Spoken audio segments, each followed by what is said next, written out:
Hello and welcome to Red's Business and Technology Podcast. I'm your host, Jackson Barnes. And I'm your co-host, Nigel Hine. Today we're sitting down with Scott Clements, who's the Managing Director of Inertia Engineering. We'll be speaking about everything future of the engineering and construction industry. Scott, thanks for coming in. Thanks for having me. All right, let's start with your background and what you did before Inertia Engineering. Yeah, well, I suppose I went through the normal path of going to university at UQ, spent the first 6 years here doing engineering, structural engineering for a local consulting firm, sort of mid-sized firm here, then decided to go overseas as most Australians do at that point in time and spent 3 years in the UK. Why did you go to the UK? Just exposure or? Just to travel, really. Okay. Yeah. So worked over there, worked for a year in the north of the UK in Leeds. I was very keen not to go to London. I wanted to see the rest of the UK instead. So I worked for a year in Leeds and then 2 years in Bath. Very, very lucky in Bath to work for a very sort of cutting-edge, innovative firm there, a firm called Bureau Happold, who are a highly regarded English firm who also have offices in, I think, the States and in Singapore as well, and Europe. Good experience. Like, did you learn more over there than you would have just working just in Australia? It's certainly, and I think I already got the fundamentals of the technical side in Australia, in Brisbane, but I didn't get everything that we could do. You know, what are all the opportunities out there with different construction techniques or different ways to approach things, different culture. The way they ran as a business was a lot more fluid, I guess, a little bit more of a flow business than a structured business, although they had structure as well. They did things like hiring graphic designers to really lead engineering work, lead projects. We're normally in engineering, right. You're sort of after the architect, yep, or someone like that. So they'd do projects like bridges or stadiums that engineering is such a crucial part of it. That they had the add-on sort of front-end side of things to drive the design. So I was very lucky that I came across in a senior level already. So I got the opportunity to then work really at the front end of projects, really cool projects, such as I had to look at this stadium in Marseille in France, where existing football stadium there, and they wanted to retrofit a roof over the top of it. And so for weeks on end, it was just me and a graphic designer working out how we could make it look, but also make it work as well at the same time. So that's awesome. Did you do any? I imagine over in like Leeds, for example, there would have been a lot of old buildings you'd have to renovate and stuff. Where there would be nothing like that in Australia, beyond 300 years or whatever. Yeah. There's obviously opportunities all the time for that sort of things. We did it was a brewery redevelopment, so it was in Dorchester, which is in the south of England. This massive, much bigger than Castlemaine here, a big precinct. And then, so they redeveloped that, or probably are still redeveloping that at the moment, residential, shopping centres, cinemas, all sorts of things. Yep. Working with the existing structure and, some things that I'd had experience with a little bit here, and some things I probably clash with the locals on as to, I think it could be done better as well. But great opportunities. Yeah. Did you? We'll speak about Inertia Engineering in a second, but did you bring any of that experience and like graphic design, lead engineering next into the way you operate at Inertia? Yeah, definitely. I think that's the biggest gap in most of what engineers do here, structural or civil or whatever type, is that they don't think enough broadly. They don't think enough holistically around the problem they're trying to solve. They see a very narrow, this is what I've done before, so this is what I should do this time, without stepping back and looking at the big picture, understanding the big picture sometimes. We always talk about that sometimes you don't even have to solve that problem. You could make it go away by looking at it in a different way. That side of things, and being a little bit more creative up front, thinking around things rather than trying to go through them, that sort of stuff. Yeah. Awesome. Well, I'll unpack that creativity piece a little bit later. But first, when you finished overseas and you come back to Australia, why did you come over to Australia, and then why did you start with Inertia? Well, actually, I decided when I was leaving the UK to not be an engineer again. So that was a bit of a sideways journey. I'm not, while I can do the technical side, it probably doesn't excite me as much. It's probably the front end of the technical side really does. I suppose that's the more holistic problem solving side where you can have an impact across a range of different areas. So what's the front end, just for people listening who don't understand? I suppose it's the earlier you get involved in a project, the more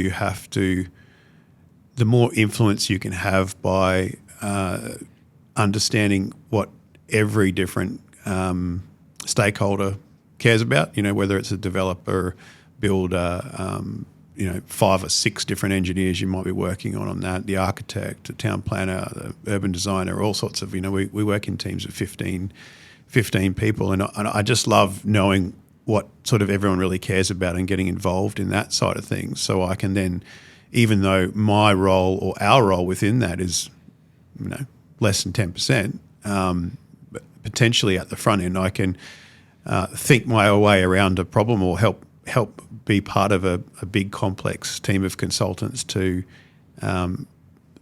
essentially just make a great impact on that project. Yeah. As opposed to more of an architect-led, here's the design, make sure it's not going to fall over engineering Pretty side. much, yeah. Really like the collaborative process more. And I think that when you get really good consultants around the table that are good at what they do but also good at talking and listening to each other, that's when the best results.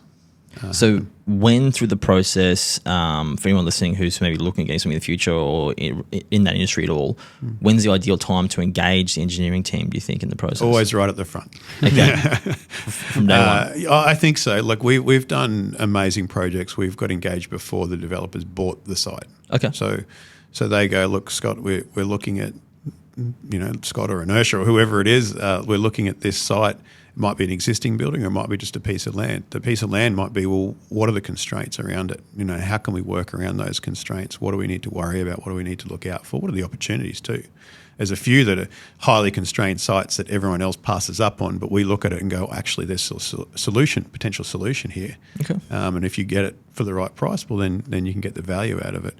There's one particular project that we did in the city that's a multi-award-winning one now called Midtown, where we got engaged to do pre-purchase due diligence of 2 existing buildings, and our client had a dream to say, well, how can we add levels on top of these 2 existing 20-story buildings? And said, can you have a look at the building? Can you have you've got 2 weeks to do some due diligence on working out whether we can do this or not, which is obviously we weren't going to sort of be completely confident in that period of time, but we're confident enough that we could go ahead with it. And based on our advice and some architects' advice, they purchased that building, and we ended up with 7 stories on top and joining the 2 towers together, and a very successful and really interesting project that we've actually been written up in the American Institute of Civil Engineers. We've presented to engineers in the UK about. That was Midtown. Midtown Centre, yes. Yeah, cool. Yep. So you move back to Australia, don't want to do engineering anymore, but still like the early kind of concept side. And then how did you land at Inertia? Yeah, so my sort of sojourn away from engineering went into I guess more development or actually project homework. So I was involved in the construction, marketing, finance, sales side of that. I love that, being involved in a whole different part of the industry. And it's probably what's driven me to be involved upfront in projects, because I have obviously understood different elements as well. And can add value through that. Unfortunately, the GFC hit that little sojourn, and then I was about to get married at the time. I thought I better get a real job again. So right. I started working with my now business partner at Inertia. He'd started a small business. It was the version before Inertia. It wasn't called Inertia at the time, but he was just working out of as a sub-consultant to a geotechnical engineering firm, and he had too much work on. So I said, look, do you want me to help you out? I just started doing some contract work, and I think 6 months later I said, well, should we just give this a go? We seem to be offering value to people and getting more work, and out of the GFC we kept growing. So we made an agreement to join up, and that was 2008. 3 years later, I'd call the start of Inertia, because that's when we got a bit more serious about things like websites and marketing and our own office and whatnot. How many employees at Inertia at that time? So 2008, I was essentially the second one. So Yeah, there was three of us okay. all together. And then 2011, when we say we got serious, it was only 5 of us still. So we'd just been ticking along doing some smaller structural engineering work and being quite happy. I'd started a family at the time, so I wasn't really trying to spend all my time in the office. But I probably always knew that I wanted to do more than just sit on the tools, I guess. So. What's the name? When did you change it to Inertia Engineering in 2011? Yes. And like, what's the name? Like, what is it? The background.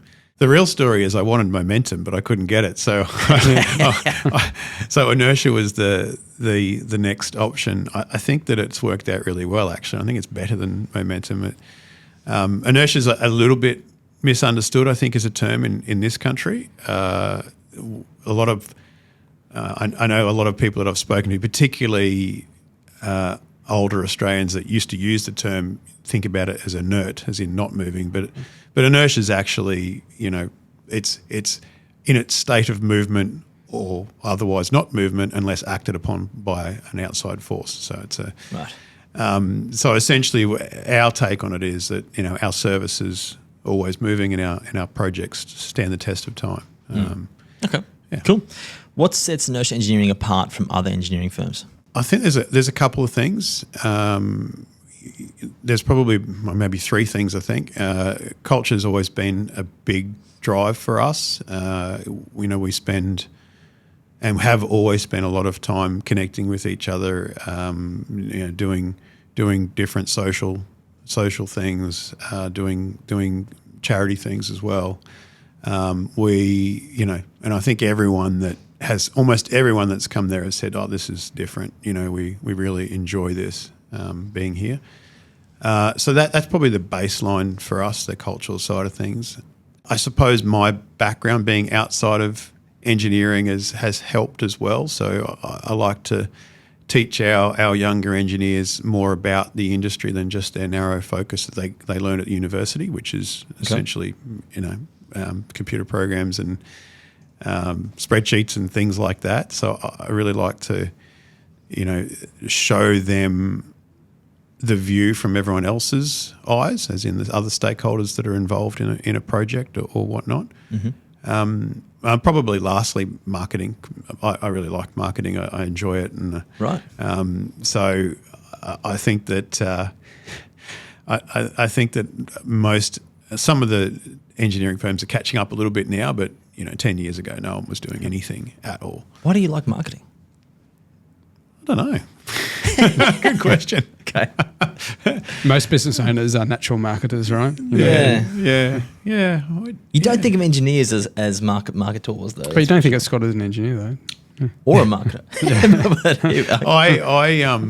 I do have a saying to anyone that will probably listen to me most of the time, but particularly to our people, is that only doing a really good job is only half the job.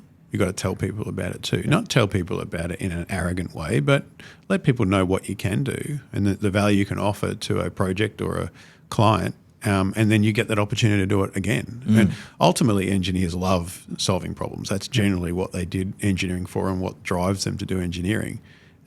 They'd get more opportunities to solve more problems if they tell people about it. So I think that's probably the drive a little bit. And I also have another saying: we're only competing against other engineers that don't always. They feel like marketing is a dirty word. Yeah, that's what I thought most engineers thought about marketing, which I thought was very surprising when I came in with actually. So that's cool, and we can unpack that one a little bit in a second. But before I do, there's a lot of other ways I want to take this. Nigel, do you want to jump in a couple of questions? Probably the first question I've got for you, Scott, is you've seen obviously technology transform organisations like yours over the past couple of decades. Can you share with us, where you've come from? Where do you see things go? Obviously, there's so much coming in the likes of AI and automation, and obviously cyber's integral to everything you do. Just take us through the journey.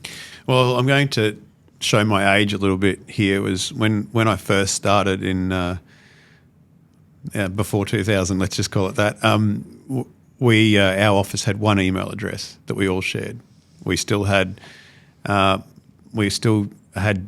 paper copies of all our plans and plotters, and we still sometimes drew by hand and drew and had to scratch out things when they were wrong and redo them or redo it all again. So the first step has been that efficiency on the digital drawing side of things, without a doubt.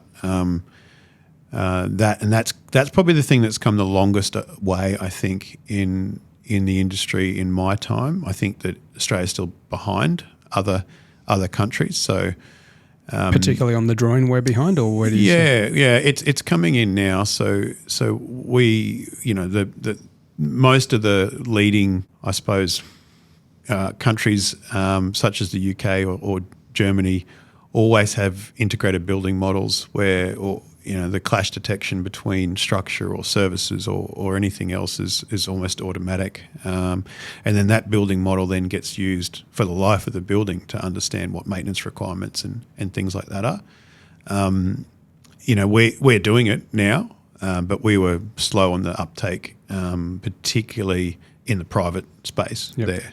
Government's mandating a lot of this now, but the private space has been slow.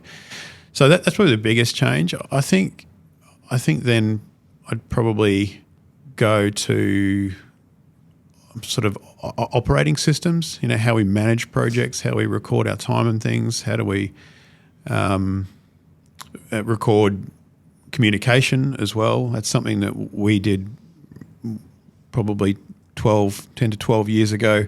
We have an amazing database of pretty much every single email communication on every single project we've done that we can pull up at any time, and it helps us when we have whether changeover of personnel or an old project come up. We said, what happened here? So that sort of thing has really helped us. How did you do that 20 years ago? That was about 10 years ago, yeah. But before you had, because I know now you've got project numbers and you capture the emails and stuff. How was that done 15 years ago? How do we do it beforehand? I don't think it was done much at all. Yeah, and that's the difference. You'd I suppose the emails you'd sort of save the important ones manually. We'd drag it over into a folder or print them out, or we'd still have manila folders for every single project where you printed all the important things out, and there's obviously a little bit down to trusting humans to print the right ones out and record all the information required. So they communicate, and obviously, as we all know, the communication side of things has changed a lot in the last few years with the advent of COVID and driving things like Teams and Slack and all that sort of stuff. So we were using Slack and whatnot before that, but I do sometimes think there's too much. There can be too much of it, but yeah. And leading ahead, Scott, like the challenges you as a business owner facing with technology and where we're going, can you share what those are, what you see? Yeah, well, there's obviously challenges and opportunities. I think there's a lot of opportunity for me. There's a couple of things we'd like to focus on, and personally, one as a business owner is to really understand in depth how the business runs up to date, day to day. That's sort of my dream, to say all the metrics, the key metrics of the business and our key clients are at hand at all times. Now, we're not far away from that, but we're a long way from that in a lot of ways. And that's probably more humans in the way of technology or being able to pull all the different parts of technology together. I think that's a great opportunity for anyone that wants it to run a really smooth. We know that businesses aren't always smooth, but as smooth as possible business with the up-to-date information that we can get to make decisions, critical decisions all the time, and to make sure you're also servicing your clients, which is really what the business's purpose is, right? I mean, I've been amazed with the change in advent of AI, not necessarily yet in our industry affecting that, but the uptake from, we wouldn't even have this conversation 2 years ago about AI, and now everyone's talking about it. Some people, as we've talked about, are calling things AI that aren't AI. That's right. Yeah, it's a buzzword. Yeah. Any software these days that comes out in this news, AI. Yeah, well, this podcast is all done by AI. That's We're right. not really here. Yeah. I truly believe that it will hugely impact what we do, not just AI, but just different ways of programming things. There's a lot of what engineers do that can be done by a computer, almost without input or very little input. And I would see that, I don't know, I'm just throwing numbers out here, but I would see that possibly 50% of what we're doing now will change and not be done by a person. Well, really? The person will, potentially. Wow. Yeah. So being maybe not the first, but certainly not the last in that side of things is important to us. Yep. To make sure that we're not left behind. Whether that's left behind because someone else, a competitor, does it, uses technology to do it better, or uses technology to do it cheaper, which is probably more where our industry goes, normally cheaper rather than better, but yeah. And are clients demanding any particular technologies or new ways? Like you mentioned earlier that, we are behind the Germans and the Europeans. Like is that translating into demands that customers put on you as an engineering firm to embrace newer technology platforms or systems or anything like that? Not really as yet in the straight engineering, design and consultancy space. I think that in reality, only our really sophisticated clients, our best clients, really understand what we do in a lot of ways. Anyway, there's a lot that, and certainly the general public, when you say you're an engineer, half of them still think you're driving a train. So there's a lot that don't fully understand how we get to a point, and that's back to what I was probably talking a little bit about marketing before, is that engineers don't explain it well enough either. So it's probably on us more than anyone else. So we're not really outside of the drawing and digital side and the 3D modelling side. That's a must.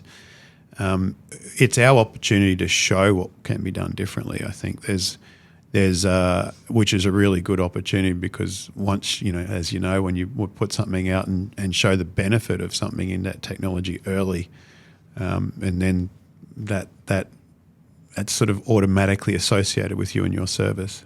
Not so much yet. I can see more broadly the construction industry changing in the next.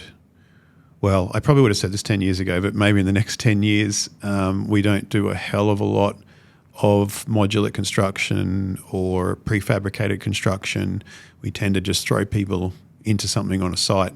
But with the pressures that we're currently having, that's coming out again. So that changes the way we design things too, because what modular and precast tends to do in a project is it means you've got to design really, really accurately and a lot earlier in the process. You can't wait till it's being built to resolve your design. You have to have it fully resolved, fully coordinated with the other specialists, and then they build it and off-site and throw it up on-site. So that's exciting. I mean, 50% of job being automated with AI, that's a crazy opportunity for whoever masters that and gets there first. It has been interesting, I think, like the amount engineering firms rely on technology over the years. You just got more and more and more and more, right? It's going to be much bigger tech spend, less humans probably in 10 years, which would be pretty exciting. More broadly speaking, you mentioned before we jumped on the show, you're really passionate and excited about Brisbane and the opportunity we've got here. Do you want to speak a little bit about that? Yeah, well, I'm a Brisbane boy, and I do think we're in one of the most livable cities in the world, and I would extend that to southeast Queensland in general. So when I say Brisbane, I'm really talking about southeast Queensland, but ultimately I'm from Brisbane, so I use that term more than anything.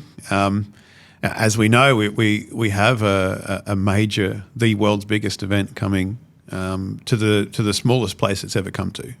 That's the cool thing about Brisbane winning the Olympics, is that we've got a real opportunity. We will be on the world stage as a relatively small city, really, and with that drives all sorts of desire to build and to live here, and for opportunities for people to come and see and go, oh, look what they've got there. I do fear that we might not fully utilise or leverage the opportunity we've got. I have no doubt we'll put on a great Olympics. What do you mean by that? Why? I think that the opportunity of the Olympics is not just to put on a great Olympics. The opportunity is to create a legacy for a whole region or a whole city for 50 years. So there's once in our lifetime chance, probably once in 2 lifetimes chance that Brisbane's going to have an opportunity that people can throw all sorts of money at the city, the infrastructure of the city, not just sporting infrastructure, but transport infrastructure in particular, and development in general. It's almost an unlimited. It will be almost an unlimited pot. But so, how can we plan around using that to the best advantage for future people in Southeast Queensland? So that we're not in 2050 talking about traffic problems or transport problems or all sorts of things like that. There's a lot of people saying that now that, obviously there's a bit of a housing crisis going on already. Traffic's getting only worse at the moment. Some people are actually negative about the Olympics coming in because of those kind of concerns, which is going to be interesting. What are some of the ways you think that they can plan for the Olympics 2032 without causing all those problems and planning so it is a legacy? What are some of your ideas? We should be voting Scott in as a politician, right? We need good leadership. Look, transport. It's everything to me lines up with transport first. We've had an announcement about 2 weeks ago about the development of Hamilton North Shore. I think the number is something like 12,000 new apartments in that area over the next 10 years or so. It's the biggest growth area in Brisbane. It doesn't have a train station. Right. We've got an opportunity to put a train station there, and I have no doubt that there's conversations about it, but I don't understand why that should be the first bit.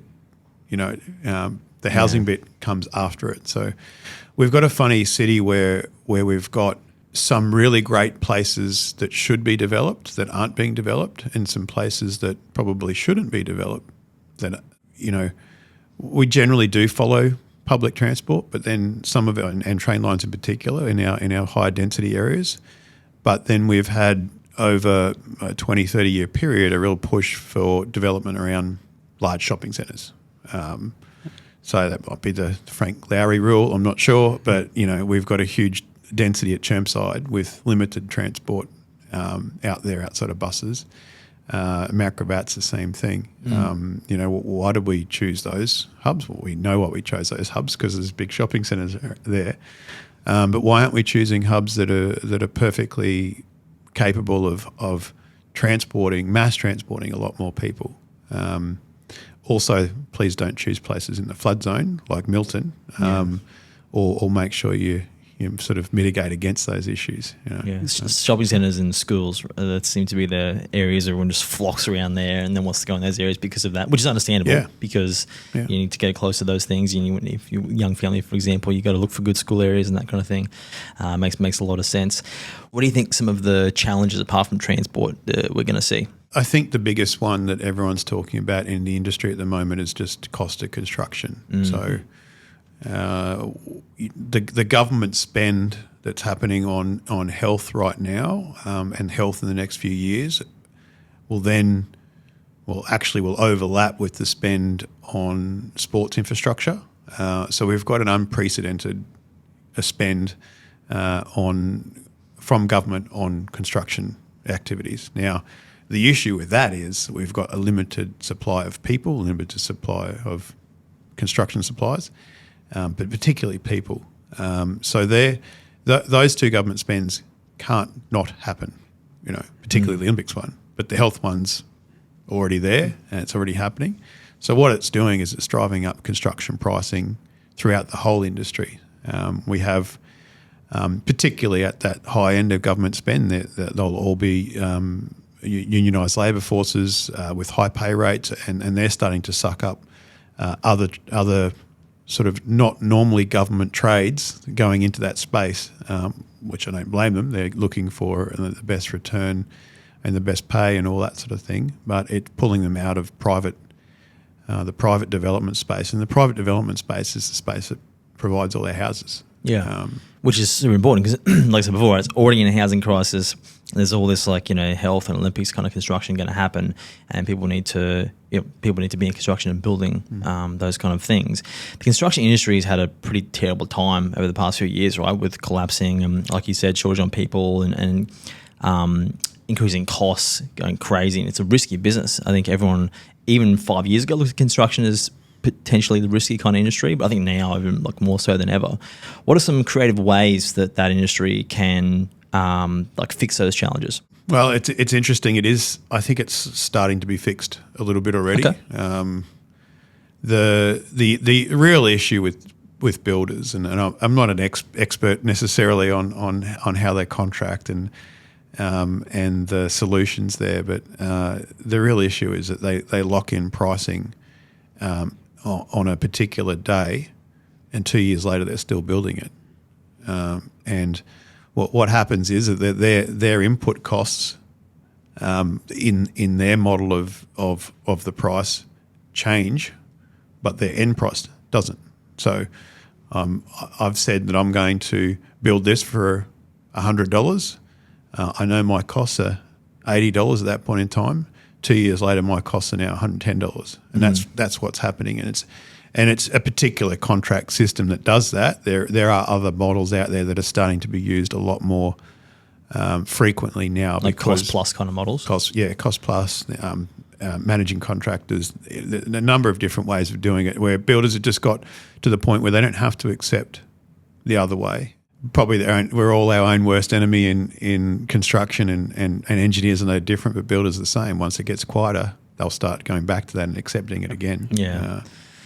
It's a hard challenge, right? Because even for the person who's signed the contract wants to get a thing built, it's pretty hard to budget for cost plus, or how do you, because you got to probably get finance for this stuff, and it's a huge kind of design process to go through. And if you don't know what it's going to cost at the end, that's why they obviously fix price, right? Yeah, finance is the biggest issue. Yeah, how can I lend you money to do this if I don't know how much it's actually going to cost? Yeah, or if it works in the end. So, and the banks aren't going to loan you between 6 and 8 mil somewhere. It gets a little bit tricky.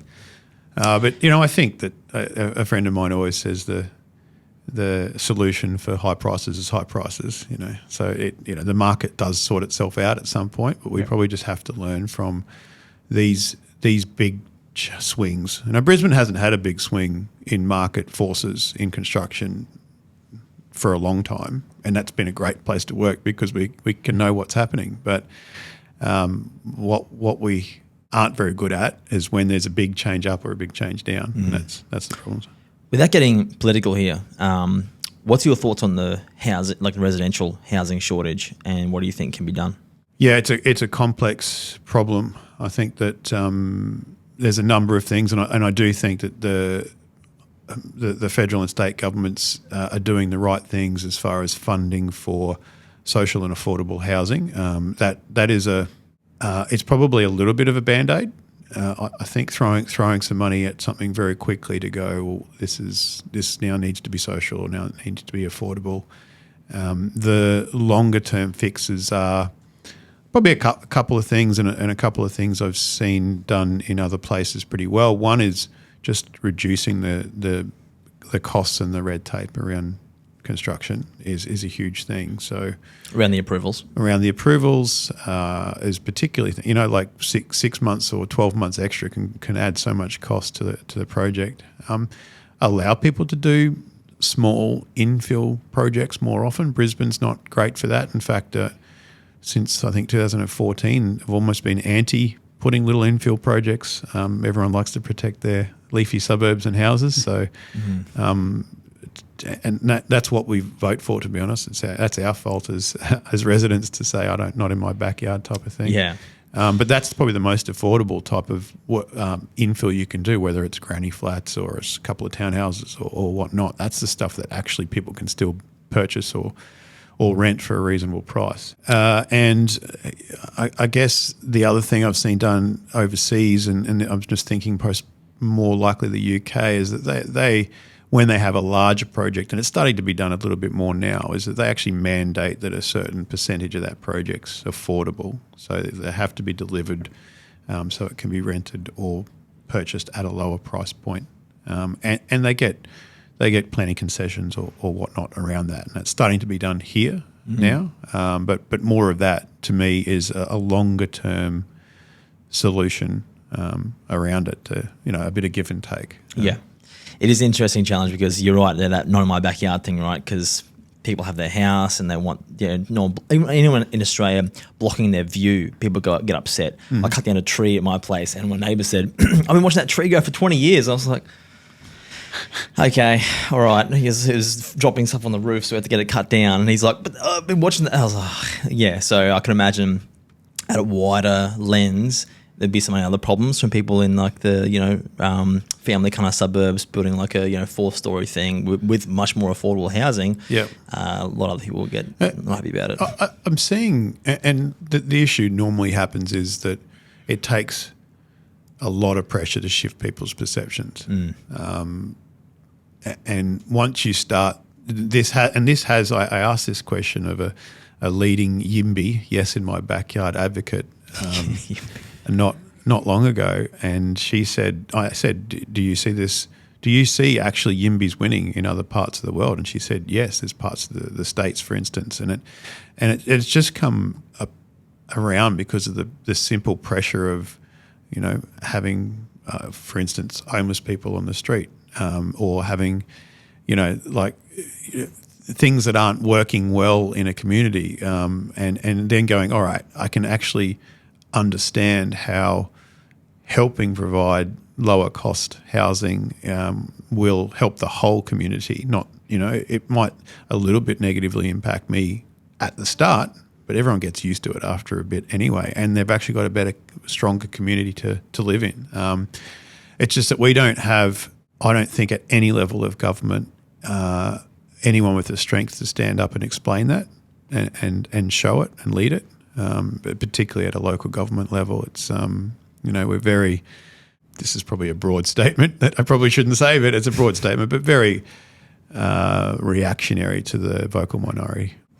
What are your thoughts on the build to rent that's going on? Do you think that's going to solve any challenges? Without a doubt, yeah. We're scratching the surface of that only at the moment, but in the US, it's huge. Like, I don't know the figures off the top of my head, but I would, from a percentage perspective, it's 20 or 30 times what we've got here. Build to rent housing in that's planned in Australia, planned or in development, is still less than 1% of housing supply. Even though most of these build to rent are 200 plus units, and some of them are 600 to 1,000. The stuff that's coming up, it's still a very, very, very small part of what we can do. And I think that there's real opportunity to, like when you get those the big ones, they create communities by themselves as well. The reason seems to be, and again, not an expert on the financing for build to rent, but the reason seems to be that the funding model is very different. So it's not necessarily just about the initial return on selling something. It's a longer term, more patient capital, superannuation investment, that side of things, so that they can accept a slightly higher construction cost than build to sell. And the premise around that is that it's also like serviced kind of living as well, right?